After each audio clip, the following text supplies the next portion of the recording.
Dear viewers, Assalamu alaikum. You are learning English and I am Shafiqul Islam with you. প্রিয় শিক্ষার্থী, তোমরা যারা HSC পরীক্ষায় বসতে যাচ্ছ 2024 তাদের জন্য ভিডিওগুলো অবশ্যই গুরুত্বপূর্ণ এবং তোমরা যদি ভিডিওগুলো দেখতে থাকো তাহলে অবশ্যই তোমরা পাংচুয়েশন এবং ক্যাপিটালাইজেশনে ফুলফিল নাম্বার পাবে, এই গ্যারান্টি দেয়া যায়।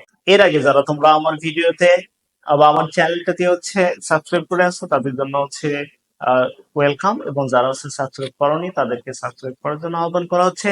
সো দেরি নয়, এখন আমরা শুরু করতে পারি। তাহলে পূর্বে আমরা দেখেছিলাম যে কোথায় কোন চিহ্ন ব্যবহার করা হয়, আমরা এখন প্র্যাকটিক্যালি সেটা দেখব যে এই চিহ্নগুলো কখন কখন আমরা ব্যবহার করবো, এবং কয়েকটা প্র্যাকটিস করলে ইনশাআল্লাহ তোমাদের প্রবলেম সলভ হবে। এটা অবশ্যই অবশ্যই সলভ হবে ইনশাআল্লাহ। সো দেখো, এখানে আমরা প্রথমে দেখি যে আসলে ইনভার্টেড কমা বলবে কি বলবে না।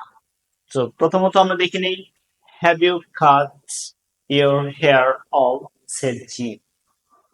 জিম বললো, have you cut your hair off, তুমি কি তোমার চুল কেটে ফেলেছো?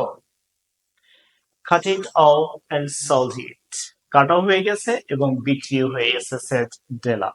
ডেলা বললো যে চুলগুলো শুধু কাটা নয়, বিক্রিও হয়ে গেছে। Don't you like me as well anyhow? তুমি কি আগের মতো আমাকে আর পছন্দ করো না? I mean without my hair.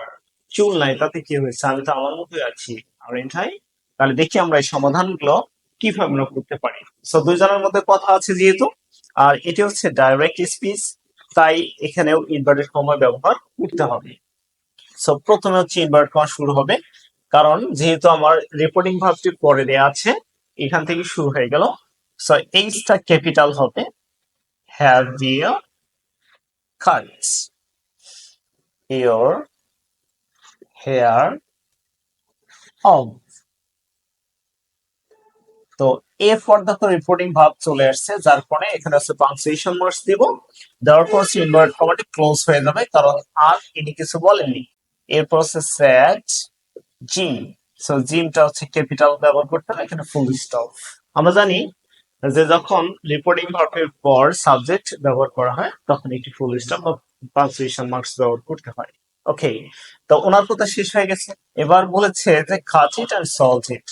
So সেটা ক্যাপিটাল হবে, cut it off and solve it. শুধু কাটা হয়নি, বিক্রি হয়ে গেছে। কে বললো? বলছে হচ্ছে সেট। যেহেতু সেট কথার পরে দেয়া আছে এবং এটি অ্যাসার্টিভ সেন্টেন্সের এক্সাম্পল, যার কারণে আমরা কি করব, এখানে কমা ব্যবহার করবো, আবার ফুল স্টপ ব্যবহার করবো না। কমা দেওয়ার পর ইনভার্ট কমাটি ক্লোজ করব। তারপর সেট ছোট করে হবে, সেট ডেলা। সো ডিটা ক্যাপিটাল, সেট ডেলা। ওকে, স্টপ। বলার পর যেহেতু রিপোর্টিং পারপাস সাবজেক্ট চলে আসছে, আমরা আবার বরাবরের মতো পাংচুয়েশন ইউজ করলাম। তারপর হচ্ছে ডোন্ট ইউ, আবার এখান থেকে শুরু হয়ে গেছে, ইনভার্ট কমা শুরু করলাম, ডোন্ট ইউ ডু। তারপর কি করবো, অ্যাপোস্ট্রফি চিহ্ন ব্যবহার করতে হবে, কারণ এর আগেও বলা ছিল যে নট হচ্ছে এরকম ছিল, কিন্তু এখানে ওটা বাদ গেছে। যেখানে হচ্ছে কোনো মানে অক্ষর বাদ যাবে সেখানে অ্যাপোস্ট্রফি চিহ্ন ইউজ করতে হবে, আর যার কারণে আমরা এখানে অ্যাপোস্ট্রফি চিহ্ন ইউজ করেছি। Don't, okay, don't you like me as well. একই ধরনের কথা যদি বারবার বসে তাহলে মাঝখানে কি হয়, কমা দিতে হয়। অ্যাজ ওয়েল, এনিহাউ, দুটা হচ্ছে সেম ধরনের ওয়ার্ড এখানে ইউজ করা হয়েছে, সো মাঝখানে একটি কমা দেয়া হয়েছে, ঠিক আছে। এনিহাউ, ওকে। এরপর ফুল স্টপ, নাকি তা প্রশ্ন হবে, কারণ সাহায্য দ্বারা শুরু হয়েছে, যেহেতু সাহায্য দ্বারা শুরু হয়েছে এজন্য প্রশ্ন হবে। এরপর কি ইনভার্ট কমা ক্লোজ করবো নাকি করবো না, সেটাকে দেখি অন্য কেউ বলেছে কিনা। এখানে বলেছে I me without my hair, তার মানে একজনেরই কথা, জেলায় এখানে বলতেছিল। তো এখানে কি হবে, দেখো আই অ্যাপোস্ট্রফি চিহ্ন আবার হয়ে যাবে, কারণ এখানে কি এম ছিল, এম এর মধ্যে এম এটা উঠে গেছে, যার কারণে ওখানে আমরা অ্যাপোস্ট্রফি চিহ্ন ব্যবহার করলাম, আই মি। তারপর কি ব্যবহার করেছেন, without, without my hair, without my hair. এখন দেখো এখানে আবার সংক্ষেপে একটি প্রশ্ন দেয়া আছে। আমরা জানি যদি কোনো সেন্টেন্সের শেষে সংক্ষেপে কোনো প্রশ্ন দেয়া থাকে তাহলে সেটি হচ্ছে ট্যাগ কোশ্চেনের এক্সাম্পল। অর্থাৎ ট্যাগ কোশ্চেন।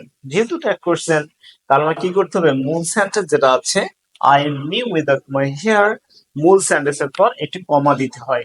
সো এখানে আমরা কি করলাম, এটি কমা দিলাম, কারণ তো বলাই হলো যে যেহেতু এটি ট্যাগ কোশ্চেন ছিল। এরপর কি আরেঞ্জ। সো এখানেও দেখো আমার কি হয়ে গেছে, এন্টার মধ্যে অর্থাৎ নটের মধ্যে আমার ওটা উঠে গেছে, যার কারণে এখানে কি করলাম, আমরা অ্যাপোস্ট্রফি চিহ্ন ব্যবহার করলাম। আর আই হচ্ছে একটি প্রোনাউন। আমরা জানি প্রোনাউন সবসময় মাঝখানে লিখলে কি হয়, স্মল হয়, কিন্তু এখানে হচ্ছে ক্যাপিটাল হবে, কারণ আই অর্থ আমি হলে সেটি যে স্থানে বসুক না কেন, তখন সেটি বড় অক্ষর হবে। এবং যেহেতু এটি ট্যাগ করছেন, তার প্রশ্ন প্রশ্ন দিতে হবে, অর্থাৎ নোট অফ ইন্টারোগেশন আমাকে ইউজ করতে হবে। এবং বক্তব্য শেষ হয়ে গেছে, যার কারণে ইনভার্টেড কমাটি ক্লোজ করতে হবে। তো একবারে সিম্পল ছিল। তাহলে কি হলো, এখন জিনিসগুলো আমরা ক্লিয়ার বুঝতে পারলাম যে আমরা কেন এখানে কি প্রশ্নবোধক চিহ্ন দিলাম, কেন ইনভার্ট কমা ক্লোজ করলাম, কেন ইনভার্ট কমা শুরু করলাম, কোথা থেকে শুরু হলো, কোথায় শেষ হলো। তো এরকম যদি আমরা কিছু প্র্যাকটিস করি, ইনশাল্লাহ তোমাদের প্রবলেম ক্লিয়ার হবে। Okay, for more videos please stay connected with us. Again আসসালামু আলাইকুম।